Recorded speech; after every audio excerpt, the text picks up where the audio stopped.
Procesi i integrimit evropian të Shqipërisë po hyn në një fazë vendimtare, teksa sinjale pozitive vijnë nga vetë institucionet e Parlamentit Evropian.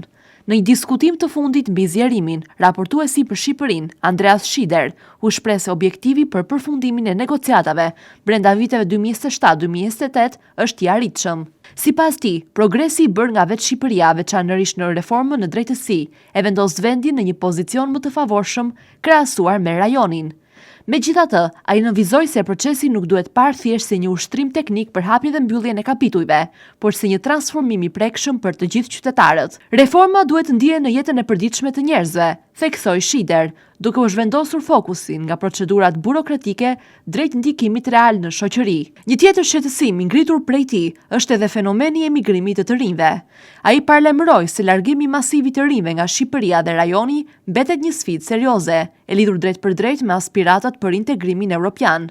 Në këtë kuadër, procesi i anëtarësimit shihet edhe si një mundësi për të rikthyer besimin e të rinjve dhe për të inkurajuar kthimin e tyre.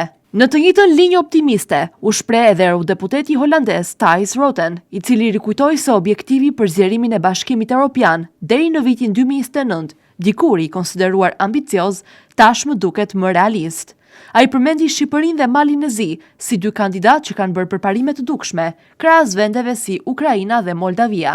Ndërkohë, Schieder shtoi se është thelbësore që Shqipëria të komunikojë progresin e saj edhe në kryeqytetet e vendeve anëtare, për të siguruar mbështetjen e plotë të 27 shteteve të Bashkimit Evropian. Hapi i radhës institucional pritet më 5 maj, kur Komiteti i Punëve të Jashtme do të votojë raportin për Shqipërinë, dokument që më pas do t'i paraqitet për shqyrtim Parlamentit Evropian. Ky zhvillim pritet të jetë një tjetër tregues i qartë për ritmin e avancimit të vendit në rrugën drejt anëtarësimit.